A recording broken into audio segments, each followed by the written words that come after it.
Gabriel Fauré was born on May 12, 1845, in the small town of Pavane in the south of France.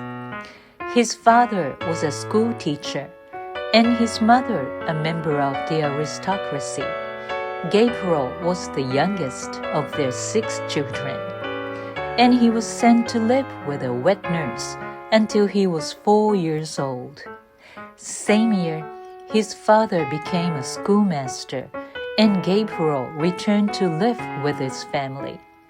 There was a chapel attached to the school, and he spent hours playing the harmonium there. An old blind woman who came to listen and give the boy advice told his father of Gabriel's gift for music. In 1854, he enrolled at Louis Niedermeyer. He remained a boarder at the school for 11 years. Niedermeyer's goal was to train the best organist and choir directors. In 1861, Niedermeyer died. Sansons, who took his place and introduced his students to contemporary music, including that of Schumann, Liszt, and Wagner. He had no intention of becoming a composer. But soon, under the influence of Sansons, who encouraged him to compose his first piece, The Butterfly and the Flower, Sansons became his mentor and his lifelong friend. The immense admiration, the unceasing gratitude I have had for him throughout my life.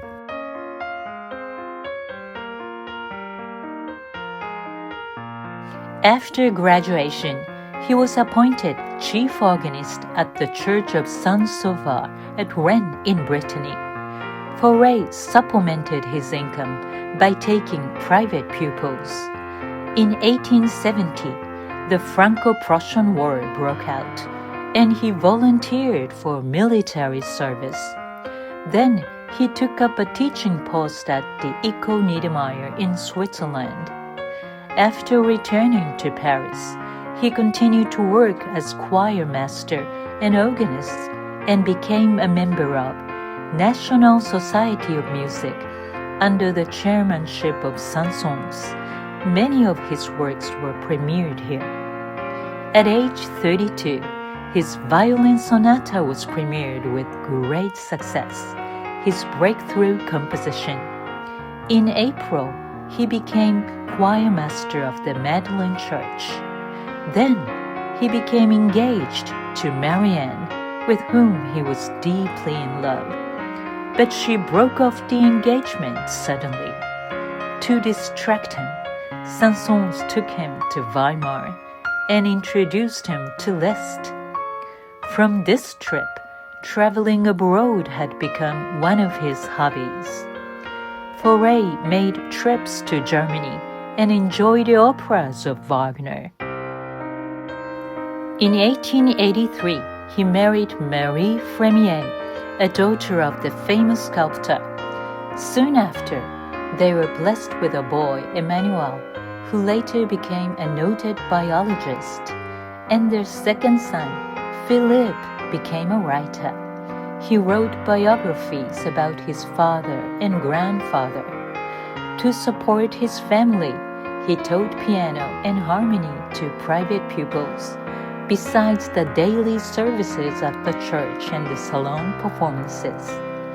Marie was a stay-at-home type of woman and did not go to the salons with him, and his love affairs began. He began an affair with Emma Baudet while in his late 40s. It was a fulfilling relationship lasting over 4 years. Fauré wrote this Dolly suite and dedicated to Emma's daughter, nicknamed Dolly. There was some speculation that Dolly was his own. In his 50s, his music began to gain a foothold in England.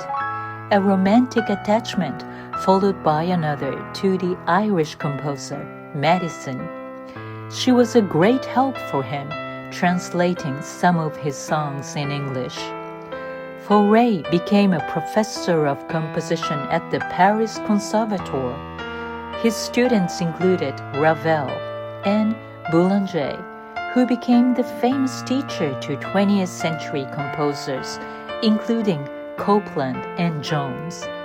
He became a busy man, so as soon as the working year was over, he would leave Paris in July and spend 2 months in a hotel by one of the Swiss lakes to compose.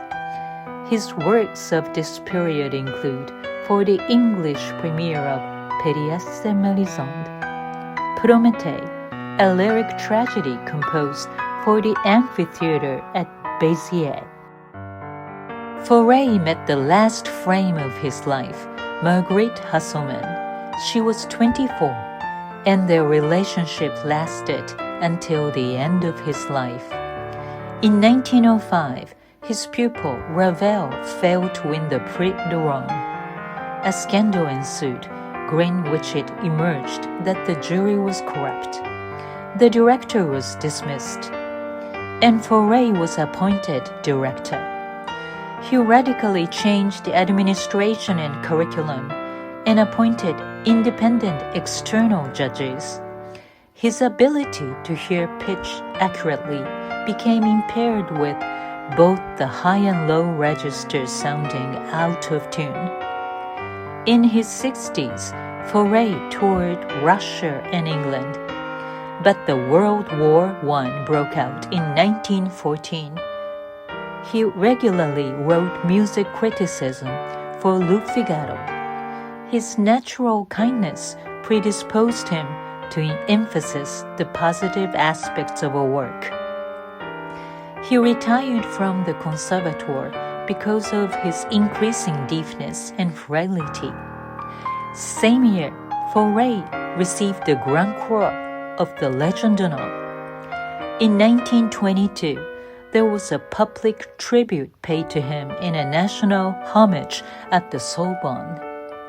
While his own work was being performed, though he could not hear a single note, Fauré was deeply moved.